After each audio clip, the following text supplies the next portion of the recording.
कि अगर तुम अपन कैपेसिटी बढ़ाल चाहता लो, देन फेलोशिप विद ईच अदर, देन सर्व ईच अदर। पौलुस कहत रहे कि इकट्ठा भय जे लखन हमनी के रीति होवे, तू लोग कोनो भी कारण से ओकरा के मत छोड़िया जा।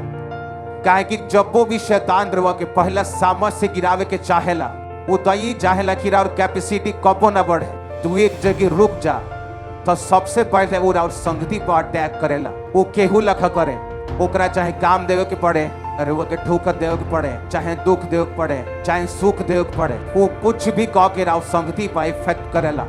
और एक बार संगति के प्रभाव हो गए, तू लोग परमेश्वर के वचन रोक दिला लो, तब तू लोग वो कैपेसिटी में निकल बढ़ सकत जाना। परमेश्वर चाहता हमनी में से को लोग बजे कुछ नीमन करे खतरा एक दूसरा के उभरले उठे। हाँ, पाप करे खतरा जरूर उभरले उठे कि आओ चल यार कुछ ना होला, कुछ ना होला।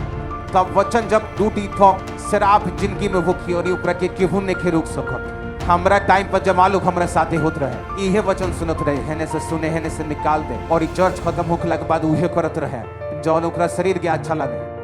आज जब वो लोग के जीवन देखी 15-20 साल बाद, वो लोग ओइजा के ओइजे बा, और जे लोग आत्मिक रहे, जे लोग स्पिरिचुअल रहे, वो लोग के टाइम लागल 10 साल 12 साल के 7 साल, लेकिन वो लोग कहीं अलगे लेवल पर बावे। आज हर तरह से लोग के मन में ई इच्छा बावे, अगर पास्टर जी कहीं हन, अगर पापा कहीं हम की चर्च में सेवा कर तब हम सेवा कर, ई एगो रॉन्ग एग्जांपल हम। वचन कहला सर्व इज अदर, सर्व गॉड। रुओ के हमार कहल जरूरी नहीं है कि हम रुओ के कहे कि भाई तू चर्च में सेवा कर, रुओ खातेदार है, रुओ चर्च में कुछ काम करे, रुओ वीडियोग्राफर है, रुओ चर्च खातिर काम करे, रुआ कैमरा चलावनी जो वो चर्च खातिर चलाई। हमरा के कोई के जरूरत ना पड़े चाहिए। अगर रुआ के अपन क्षमता बढ़ावे के बा, जरूर कि वो लोग सबके वो चर्च के काम में जुड़ल उखे लोग, और जो में पोजीशन बा, वो फाइनेंशियली बरकत में बानी, जरूर वो अपन शुक्रगुजारी, अपन भेंट, अपन दसवान से चर्च के काम में सहयोग करे, वो वरदान बोले बानी, जरूर कि राउर वो वरदान परमेश्वर के और परमेश्वर के लोग के काम आवे चाहिए। जब वो फेलोशिप करे नहीं तो परमेश्वर के सामर्थ्य और जिंदगी पावे और क्षमता के बढ़ावेला। जोर से कहीं आमीन।